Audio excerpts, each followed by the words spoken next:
এই সময়ত নিৰহী মানুহৰ ওপৰত যি অন্যায় আৰু অত্যাচাৰ কৰা হৈছে এফালে উচ্ছেদটো চৰকাৰে কৰি আছে দানৱীয় ৰূপত। মুখ্যমন্ত্ৰী হিমন্ত বিশ্ব শৰ্মা ডাঙৰীয়াই দানৱীয় ৰূপত অসমৰ সংখ্যালঘু সমাজক আমি আৰু তুমি এই শব্দবোৰেৰে ভাগ কৰিছে।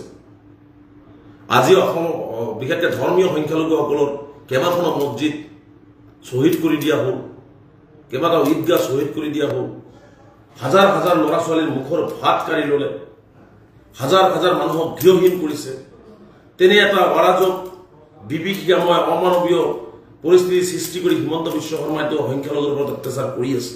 সংখ্যালঘু নিৰহী ভাৰতীয় স্বাভিমানী ভাৰতীয় নাগৰিকৰ ওপৰত যি ধৰণে তেওঁলোকৰ ওপৰত আক্ৰমণ কৰা হৈ আছে, যি ধৰণে তেওঁলোকক তুচ্ছ তাচ্ছিল্য কৰা হৈছে, যি ধৰণে মিয়া শব্দৰ অপব্যাখ্যা কৰি ভাৰতীয় স্বাভিমানী অসমীয়া নাগৰিকৰ ওপৰত অত্যাচাৰ কৰা হৈছে, এই কাৰ্যটোক আমি তীব্ৰভাৱে নিন্দা কৰিছোঁ।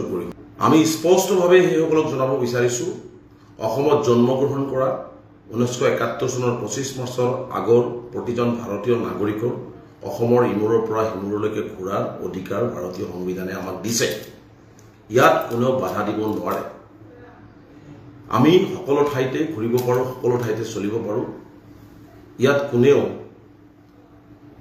আক্ৰমণ কৰি কোনেও তুচ্ছ তাচ্ছিল্য কৰি ইয়াত বাধা দিব নোৱাৰিব, এইটো স্পষ্ট। কিন্তু একাংশই এতিয়া এনেকুৱা হৈছে যে উজনি অসমত, বিশেষকৈ উজনি অসমত কাম কৰিব যোৱা বা এনেই তেওঁলোকে কাম কৰিব যোৱা নাই, হয়তো কোনোবাই তেওঁলোকক কাম কৰিবলৈ লৈ গৈছে, ব্যৱসায় সংক্ৰান্তত গৈছে, সেইসকল মানুহক মিয়া যিটো শব্দ, সেইটো সন্মানীয় শব্দ, সেই শব্দটো এটা অপব্যাখ্যা কৰি সেইখিনি নিৰহী মানুহৰ ওপৰত যি অন্যায় আৰু অত্যাচাৰ কৰি আছে। আৰু অসমৰ বিশেষকৈ সকলোৱে নহয়, একাংশ বৌদ্ধিক মহল, একাংশ সংবাদ মাধ্যমে যি ধৰণে সংবাদসমূহ প্ৰচাৰ কৰি আছে আৰু যি ধৰণে এই মানুহখিনিৰ অত্যাচাৰত একাংশই অট্টহাসি মাৰি আছে, এইটো কিন্তু অসমৰ কাৰণে, অসমীয়া সমাজ জীৱনৰ কাৰণে, আমি মানৱ সমাজৰ কাৰণে কিন্তু ভাল লক্ষণ নহয়। এই সময়ত নিৰহী মানুহৰ ওপৰত যি অন্যায় আৰু অত্যাচাৰ কৰা হৈছে এফালে উচ্ছেদটো চৰকাৰে কৰি আছে দানৱীয় ৰূপত। মুখ্যমন্ত্ৰী হিমন্ত বিশ্ব শৰ্মা ডাঙৰীয়াই দানৱীয় ৰূপত অসমৰ সংখ্যালঘু সমাজক আমি আৰু তুমি এই শব্দবোৰেৰে ভাগ কৰিছে। আজি অসম বিশেষকৈ ধৰ্মীয় সংখ্যালঘুসকলৰ কেইবাখনো মছজিদ শ্বহীদ কৰি দিয়া হ'ল, কেইবাটাও ঈদগাহ শ্বহীদ কৰি দিয়া হ'ল, হাজাৰ হাজাৰ ল'ৰা ছোৱালীৰ মুখৰ ভাত কাঢ়ি ল'লে, হাজাৰ হাজাৰ মানুহক গৃহহীন কৰিছে। তেনে এটা অৰাজক বিভীষিকাময় অমানৱীয় পৰিস্থিতিৰ সৃষ্টি কৰি হিমন্ত বিশ্ব শৰ্মাইতো সংখ্যালঘুৰ ওপৰত অত্যাচাৰ কৰি আছে। আৰু এই কাৰ্যটোক আমি সদৌ সংখ্যালঘু ছাত্ৰীয়ে প্ৰথমৰ পৰা বিৰোধ কৰি আহিছোঁ। অসমৰ বিভিন্ন মানুহে ভাবে জামছে বেদখলকাৰীৰ পক্ষত উচ্ছেদত তেওঁলোকে বিৰোধিতা কৰে। আমি স্পষ্টকৈ কৈছোঁ, প্ৰকৃত ভাৰতীয় ভূমিহীন নাগৰিকে ভূমি পাব লাগিব। ইয়াত ভুল বুজাবুজি সৃষ্টি কৰি লাভ নাই, আমচুক ভুল বুজি লাভ নাই। আমি কৈছোঁ প্ৰকৃত গৃহহীন ভূমিহীন গৰাখহনীয়া পীড়িত লোক, তেওঁলোকক ভূমি দিয়াৰ ব্যৱস্থা গ্ৰহণ চৰকাৰে কৰিবই লাগিব, এইটো নিয়ম। কাৰণ যেতিয়া জিলা এখনত গৰাখহনীয়া হয়, সেইখিনি মানুহক সংস্থাপন দিয়াৰ দায়িত্ব চৰকাৰৰ। আমি কোৱা নাই যে কোনো ভূমি থকা মানুহক, কোনো অট্টালিকা থকা মানুহক তেওঁলোকে ভূমি প্ৰদান কৰিবলৈ। আমি কৈছোঁ যিসকল দুখীয়া দৰিদ্ৰ নাখাই আছে, কোনোমতে নিজৰ জীৱনটো গৰাখহনীয়া কবলৰ পৰা ৰক্ষা কৰি তেওঁলোকে চৰকাৰী মাটিত বসবাস কৰিছে, তেওঁলোকক জীয়াই থকাৰ অধিকাৰ দিব লাগিব। এইখিনি মৌলিক অধিকাৰ, এইটো সাংবিধানিক অধিকাৰ। অন্য বস্ত্ৰ আৰু বাসস্থান চৰকাৰে দিবই লাগিব। কিন্তু চৰকাৰে কেৱল মাত্ৰ ধৰ্মীয় সংখ্যালঘুসকলক টাৰ্গেট কৰি আৰু মুখ্যমন্ত্ৰীয়ে যি ধৰণে নিম্ন খাপৰ বক্তব্য, অসাংবিধানিক এজন মুখ্যমন্ত্ৰীৰ চকীত বহি অসাংবিধানিক বক্তব্য যিবিলাক দি আছে, যি ধৰণে কথাবিলাক কৈ এটা সংঘাত সৃষ্টি কৰিব বিচাৰিছে, এইটো কেতিয়াও কোনো মুখ্যমন্ত্ৰী, কোনো ৰাজনৈতিক নেতাই ভাৰতবৰ্ষৰ ইতিহাসত কোনো ৰাজ্যতে কৰা নাই। ইমান নিম্ন খাপৰ, ইমান তলতীয়া কথা বাৰ্তা কোৱা এই মুখ্যমন্ত্ৰী চকীৰ পৰা হয়তো হিমন্ত বিশ্ব শৰ্মা ডাঙৰীয়াই প্ৰথমজন ব্যক্তি হ'ব, এইটো আমি স্পষ্টকৈ কৈছোঁ। গতিকে এই ধৰণৰ নিকৃষ্ট অমানৱীয় দানৱীয় কাণ্ডবোৰ বন্ধ কৰাৰ কাৰণে চৰকাৰে দাবী উত্থাপন কৰি আহিছোঁ। আৰু তাৰ মাজতে একাংশ উচ্ছেদিত পৰিয়ালে যেতিয়া গৃহহীন হৈ কোনোবা এখন ঠাইলৈ তেওঁলোকে ঢাপলি মেলিছে, একাংশ সংগঠনৰ নেতাক চৰকাৰী পৃষ্ঠপোষকতা নমাই দি সেইসকল মানুহক ৰাস্তাত তেওঁলোকক অপমান কৰা হৈছে, অত্যাচাৰ কৰা হৈছে। এইটো কোনো পদ্ধতিতে সহ্য কৰা বিষয় নহয়। তাৰোপৰি আজি দুদিনৰ পৰা দেখিছোঁ, বিশেষকৈ আজিও দেখিছোঁ যে মিয়া কোনোবাই কৈছে বাংলাদেশ পাৰ কৰাই দি আহিব। কোনো ভাৰতীয় নাগৰিকক কোনোবাই বাংলাদেশ পাৰ কৰি দি আহিবৰ ক্ষমতা আছে নেকি? মুখ্যমন্ত্ৰী অবৈধভাৱে বহু মানুহক, অন্যায়ভাৱে বহু মানুহক বৰ্ডাৰ পুলিচ আৰু ফৰেনাৰ্ছ ট্ৰিবিউনেলছৰ জৰিয়তে বৰ্ডাৰত পুছবেক কৰি উভতাই আনিছে। এই কথাখিনিও এই সংগঠনসকলে বুজা উচিত যে ভাৰতবৰ্ষত আইন আছে, সংবিধান আছে। এজন মানুহক ক'লেই বাংলাদেশী হৈ নাযায়। আৰু যিসকলক অত্যাচাৰ কৰা হৈছে, মই চেলেঞ্জ কৰিছোঁ অসমৰ সকলো মানুহে, যিসকলে সন্দেহ কৰে তেওঁলোকে যিমান মেচিন আছে লগাই দিয়ক। এজন বিদেশী যদি উলিয়াই দিব পাৰে তেনেহ'লে তেওঁলোকে দেখুৱাই দিয়ক। কিন্তু এজনো বিদেশী নহয়, এজনো সন্দেহজনক নাগৰিক নহয়। চৰকাৰী মাটি দখল কৰিব, চৰকাৰী মাটিত বসবাস কৰিব পাৰে, এইটো ডাঙৰ কথা নহয়। চৰকাৰী মাটিত কেৱল ধৰ্মীয় সংখ্যালঘুসকলে বসবাস কৰা নাই। আজিলৈকে মুখ্যমন্ত্ৰী শ্বেতপত্ৰ প্ৰকাশ কিয় নকৰিল? পাহাৰত যদি ধৰ্মীয় সংখ্যালঘুসকল থাকিব নোৱাৰে আইনমতে, পাহাৰত কোনেও থাকিব নোৱাৰে। এইখিনি কথা আমি বুজা উচিত। আমি কোৱা নাই যে পাহাৰত থকা সকলো জাতি জনগোষ্ঠী ধৰ্মীয় সংখ্যালঘুসকল উচ্ছেদ কৰিব, কাৰণ উচ্ছেদ বিৰোধী। আমি এনেকুৱা অমানৱীয় উচ্ছেদৰ বিৰোধী।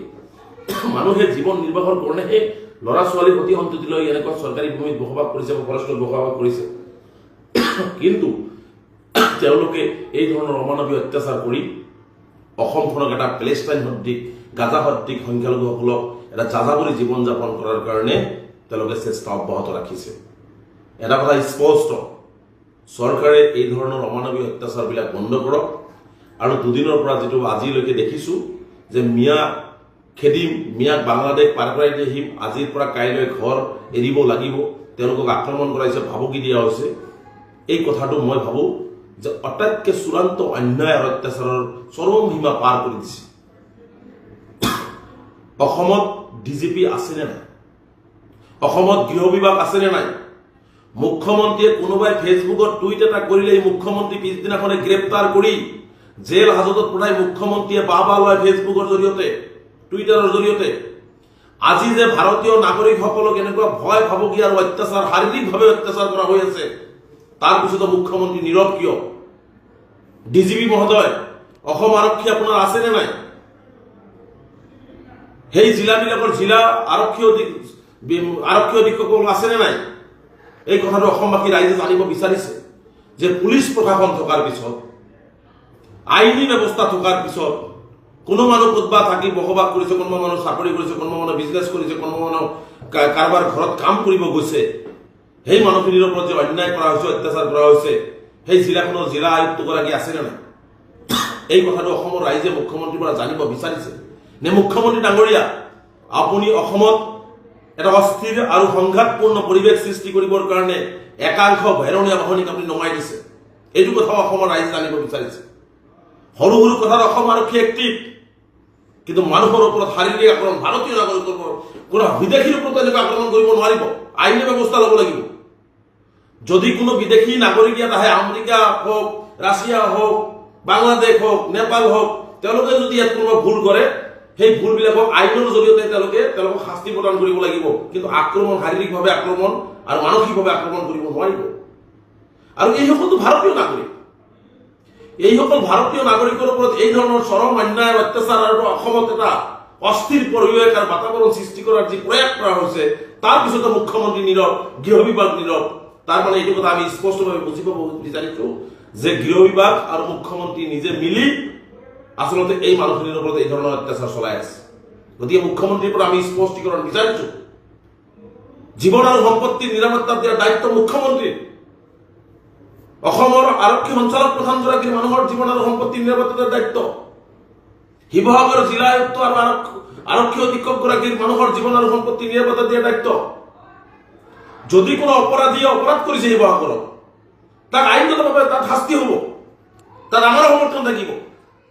কিন্তু কোনো মানুহ ব্যৱসায় কৰিব গৈছে, কোনোবাই কাৰোবাৰ ঘৰত ভাতাত কাম কৰিবলৈ লৈ যোৱা হৈছে, কোনোবাই ৰাস্তাত ঠিকা কৰিবৰ কাৰণে তেওঁলোকক লৈ যোৱা হৈছে, কোনোবাই কাৰোবাৰ বিল্ডিং বনাবৰ কাৰণে লৈ যোৱা হৈছে, লৈ যোৱা মানুহখিনিক আকৌ 24 ঘণ্টা, 3 দিন, 4 দিন আকৌ নিলজ্জজনকভাৱে তেওঁলোকক শাৰীৰিক আৰু মানসিক অত্যাচাৰ কৰিব, এইটো কোনো পদ্ধতিৰে এটা সভ্য সমাজৰ কথা হ'ব নোৱাৰে। আৰু এই ক্ষেত্ৰত মই অসমৰ বৌদ্ধিক মহল, অসমৰ সংবাদ জগতৰ সকলো বিশিষ্ট ব্যক্তিসকলক মই বিনম্ৰতাৰে আহ্বান জনাম, যিটো পৰিৱেশ বিজেপি চৰকাৰ আৰু একাংশ দল সংগঠনৰ বিশেষ ব্যক্তিসকলে কৰিব বিচাৰিছে, এইটোৱে কিন্তু আমাৰ অসমৰ সমাজ জীৱন অৰ্থনৈতিকভাৱে, সামাজিকভাৱে, শৈক্ষিকভাৱে সকলো ক্ষেত্ৰতে কিন্তু অসমখন ৰখাতলৈ লৈ যোৱাৰ এটা পৰিকল্পনা ৰচনা কৰা হৈ আছে। গতিকে যিহেতু প্ৰকৃত ভাৰতীয় মানুহখিনিক, স্বাভিমানী নাগৰিকসকলক যিহেতু অন্যায় কৰা হৈছে, মই ভাবো যে অন্তত এই ক্ষেত্ৰত সকলোৱে মাত দিয়াটো উচিত। সকলোৱে মাত দিয়াটো উচিত যে কোনো এজন ব্যক্তি ধুবুৰীত আহিও কাম কৰিব পাৰিব, কোনো এজন ব্যক্তি কোকৰাঝাৰত আহি কাম কৰিব পাৰিব, কোনো এজন ব্যক্তি ডিব্ৰুগড়, তিনিচুকীয়া, শিৱসাগৰ, বৰাক উপত্যকাৰ, হাইলাকান্দি, কৰিমগঞ্জ বা শিলচৰতো কাম কৰিব পাৰিব। এইটো তেওঁলোকৰ অধিকাৰ। আৰু তাত বাধা প্ৰদান কৰি, বাধাটো বা বেলেগ কথা, তাত তেওঁলোকক আক্ৰমণ কৰা হৈছে, তেওঁলোকক এতিয়া ভয় ভীতি দেখুওৱা হৈছে, তেওঁলোকক এতিয়া ভয় শংকাত সেইসকল মানুহ আছে। আমাক বহু মানুহে ফোন কৰিছে, তেওঁলোকে ভয় শংকাত তেওঁলোকে ল'ৰা ছোৱালীলৈ দিন কটাবলগীয়া হৈছে। এনেকুৱা এটা অৰাজক পৰিৱেশ অসমত সৃষ্টি কৰা হৈছে। গতিকে এই ক্ষেত্ৰত মই যিসকল বিৰোধী দল আছে, অসমৰ মুখ্যমন্ত্ৰী, অসমৰ আৰক্ষী সঞ্চালক প্ৰধান, অসমৰ সেই জিলাকেইখনৰ জিলা আয়ুক্ত, আৰক্ষী অধীক্ষকসকলে যিহেতু চকু মুদি আছে, একো দেখা নাই, যিহেতু তেওঁলোকে সেইখিনিক লৈ অট্টহাসি মাৰি আছে যে মিয়াক খেদি আছে, মিয়াক মাৰি আছে, মিয়াক পঢ়াই দি আছে, এই যে এটা তুচ্ছ তাচ্ছিল্য আৰু এই যে এই ধৰণৰ মানসিকতা, এটা সংকীৰ্ণ মানসিকতা তেওঁলোকে লৈছে, এই ক্ষেত্ৰত মই ভাবো যে প্ৰত্যেকজন ব্যক্তিয়ে, এইসকল ভাৰতীয় নাগৰিক, এইসকল বিভিন্ন ঠাইত কাম কৰিব গৈছে বা ব্যৱসায় সূত্ৰে গৈছে বা বিভিন্নজনক লৈ যোৱা হৈছে, সেইসকল মানুহৰ সুৰক্ষা দিয়াৰ কাৰণে আমি সকলোৱে মাত মাতিব লাগে আৰু আমি সকলোৱে ওলাই দিব লাগে। আৰু সেই সংগঠনসকলৰ মই বিশিষ্ট ব্যক্তিসকলক মই আহ্বান জনাইছো যে আপোনালোকেও এই মানুহখিনি সন্দেহজনক বা বিদেশী, বাংলাদেশী এই শব্দ প্ৰয়োগ কৰাৰ আগতে মানুহখিনিক চাওক। হয়তোবা এনেকুৱা হ'ব যে সেই মানুহখিনিৰ কাগজ পত্ৰ আপোনাতকৈ আৰু বহুত দিন আগৰ কাগজ পাতি থকা মানুহ, আপোনালোকতকৈ বহুত আগত থকা কাগজ পাতি থকা মানুহ। গতিকে আমি অসমখন এটা সুস্থিৰ পৰিৱেশ বিচাৰিছো, মাজে মাজে এনেকুৱা ধৰণৰ এটা পৰিৱেশ তৈয়াৰ কৰি কোনেও লাভৱান নহয়, অসম আগুৱাই নাযায়। অসম বিজেপি দলে যি ধৰণে ৰখাতলৈ লৈ যাব বিচাৰিছে আৰু তাত কিছুমানে হাত উজান দিছে, আজি নহলে 10 বছৰ পিছত বুজি পাব যে মুখ্যমন্ত্ৰী হিমন্ত বিশ্ব শৰ্মা ডাঙৰীয়াই অসম আগুৱাই লোৱাৰ চিন্তা কৰা নাছিলে, অসমখন ধ্বংস কৰি এটা বিভাজনমুখী ৰাজনীতি, বিভাজনমুখী এটা পৰিৱেশ তৈয়াৰ কৰিবৰ কাৰণেহে মুখ্যমন্ত্ৰীয়ে ৰাজনীতি কৰিছিলে। এই কথাটো যিসকলে আজি মুখ্যমন্ত্ৰীৰ বক্তব্যত হাৰ কানি পাই হাত উজান দি মিয়া শব্দৰ অপব্যাখ্যা কৰি সাধাৰণ খাটি খোৱা নিৰহী শ্ৰমিকৰ ওপৰত, নিৰহী ব্যৱসায়ৰ ওপৰত যে আক্ৰমণ কৰি আছে, 10 বছৰ পিছত হলেও আপোনালোকে উপলব্ধি কৰিব। এই কথাটো মই আজি কৈ থলো। গতিকে মই মুখ্যমন্ত্ৰী ডাঙৰীয়াক আহ্বান জনাইছো, ডিজিপি মহোদয়ক আহ্বান জনাইছো যে মানুহখিনিৰ জীৱন আৰু সম্পত্তিৰ নিৰাপত্তা দিয়াৰ দায়িত্ব যিহেতু আপোনাৰ, সেই জিলাকেইখনৰ আৰক্ষী অধীক্ষক, আয়ুক্তসকলক আপোনালোকে নিয়োগ কৰিছে, যদি আপোনালোকে আক্ৰমণ মানুহক কৰিবৰ কাৰণে দিছে, সেই কথাটো স্পষ্টকৈ কৈ দিয়ক যে হয়, ইয়াছ, আমি চৰকাৰীভাৱে, প্ৰশাসনিকভাৱে এইসকল মানুহক আমি আক্ৰমণ কৰিব দিছো, আমি অপমান কৰিব দিছো, অপদস্থ কৰিব দিছো। আৰু যদি দিয়া নাই, তেনেহ'লে মই ভাবো যে মুখ্যমন্ত্ৰী ডাঙৰীয়াই যিসকলে আইন ভংগ কৰি, যিসকলে আইন অৱমাননা কৰি ভাৰতীয় নাগৰিকসকলৰ ওপৰত অত্যাচাৰ কৰি আছে, তেওঁলোকৰ বিৰুদ্ধে কঠোৰ ব্যৱস্থা গ্ৰহণ কৰক। আমি স্পষ্টভাৱে মুখ্যমন্ত্ৰীক কৈছো যে মুখ্যমন্ত্ৰীয়ে যদি কৰিব দিয়া নাই, অসম আৰক্ষী আৰু গৃহ বিভাগে যদি কৰিব দিয়া নাই, সেই কথাটো স্পষ্ট কৰক। আৰু যদি কৰিব দিছে, সেই কথাটো অসমৰ ৰাইজে জানিব বিচাৰিছে যে নিজৰ ৰাজনৈতিক স্বাৰ্থৰ কাৰণে, ৰাজনৈতিক মুনাফাৰ কাৰণে, অসমখন ধ্বংস কৰিবৰ কাৰণে যদি সেইসকলক অত্যাচাৰ, কাৰোবাক অত্যাচাৰ কৰিব দিছে, সেই কথাটো স্পষ্ট মুখ্যমন্ত্ৰী ডাঙৰীয়া, গৃহ বিভাগৰ ডিজিপি মহোদয়ে কৰিব লাগে। আমি বিচাৰিছো, আমাৰ স্পষ্ট কথা, ভাৰতীয় সংবিধানে দিয়া আমাৰ যিখিনি অধিকাৰ, সেইখিনি অধিকাৰ আমাক লাগে আৰু সেইখিনি অধিকাৰ লৈ আমি জীয়াই থাকিব লাগিব। গতিকে এই অধিকাৰখিনি কোনো আমাৰ পৰা হৰণ কাঢ়ি ল'ব নোৱাৰে, আমাৰ অধিকাৰখিনি কোনো খৰ্বও কৰিব নোৱাৰে। গতিকে আমাৰ অধিকাৰ আমাক দিব লাগিব। আমি কাৰো অধিকাৰ কাঢ়ি লৈ অহাৰ বিচৰা নাই। আমাক যিখিনি প্ৰাপ্য অধিকাৰ, আমি যিখিনি সাংবিধানিক অধিকাৰ, আমাৰ জীৱনৰ সম্পত্তিৰ যিখিনি নিৰাপত্তাৰ অধিকাৰ, আমাৰ যিখিনি অন্য বস্ত্ৰৰ বাসস্থান, সেইখিনি অধিকাৰ আমাক সেইখিনিয়ে লাগে আমি কাৰো ভূমি কাৰো সম্পত্তি আমি কাৰো দখল কৰিব যোৱা নাই কাৰো আমি টকা পইচা আমি বিচাৰি যোৱা নাই আমাক কেৱল মাত্ৰ আমাৰ যিখিনি অধিকাৰ সেইখিনি অধিকাৰ লৈ জীয়াই থকাৰ কাৰণে ব্যৱস্থা গ্ৰহণ কৰিব কাৰণে চৰকাৰক আহ্বান জনাইছোঁ অন্যথা এটা কথা মনত ৰাখিব এই চৰকাৰখন আৰু চৰকাৰৰ লগত যিসকলে হাত উজান দি অসমত বিভাজনকামী শক্তিক উৎসাহিত কৰা যিসকল ব্যক্তি সেইসকল ব্যক্তিয়ে অসমখন যি ধৰণে পিছৰ পেলাই ঠেলি দি আছে এইটোৱে আহিব লগা আমাৰ অসমীয়া উঠি অহা প্ৰজন্মৰ কাৰণে এটা অভিশাপ স্বৰূপ হ'ব আৰু অসমখন আমি এই বৃহত্তৰ অসমীয়া জাতি হিচাপে আমি একেলগে যি জীয়াই আছো এইবিলাকৰ মাজতো বিভেদ সৃষ্টি হ'ব ভাঙন সৃষ্টি হ'ব আৰু যিটো আমি আমচুৱে কেতিয়াও কাহানি নিবিচাৰো আমি শদিয়াৰ পৰা ধুবুৰী আৰু ব্ৰহ্মপুত্ৰৰ পৰা বৰাকলৈকে আমি সকলোৱে বৃহত্তৰ অসমীয়া জাতি হিচাপে একেলগে জীয়াই থকাটো বিচাৰো একেলগে সমিলমিলেৰে আগবাঢ়ি যোৱাটো বিচাৰো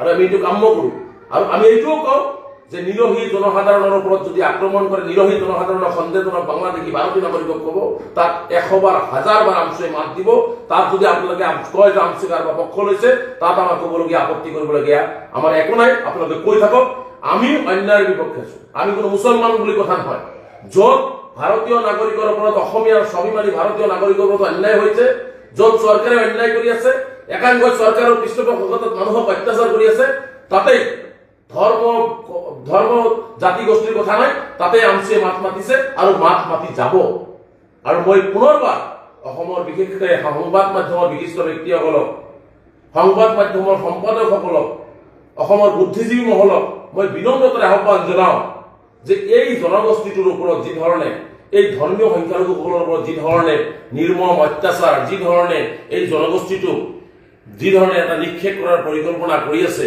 এই ক্ষেত্ৰত মই কোৱা নাই যে কোনো বিদেশীৰ পক্ষত কোনোবাই মাত দিব লাগে মই কোৱা নাই কোনো বাংলাদেশীৰ পক্ষত মাত দিব লাগে 71 আগৰ প্ৰতিজন ভাৰতীয়ৰ ওপৰত যি অন্যায় কৰা হৈছে সেইখিনি মানুহৰ হৈ এষাৰ মাত দি অসমখনত এটা সুস্থিৰ পৰিৱেশ ঘূৰাই অনাৰ কাৰণে মই বিনম্ৰতাৰে আহ্বান জনাইছো আৰু মই পুনৰবাৰ স্পষ্টকৈ কৈছো অসমৰ শদিয়াৰ পৰা ধুবুৰীলৈকে ব্ৰহ্মপুত্ৰৰ পৰা বৰাকলৈকে সকলোতে ঘূৰাৰ অধিকাৰ ভাৰতীয় সংবিধানে আমাক দিছে আৰু আমি ঘূৰিম তাত আমাক কোনেও দাবী ধমকি ভাবুকি দি সেইটো ৰখাব নোৱাৰে গতিকে চৰকাৰৰ দায়িত্ব হৈছে কোনোবাই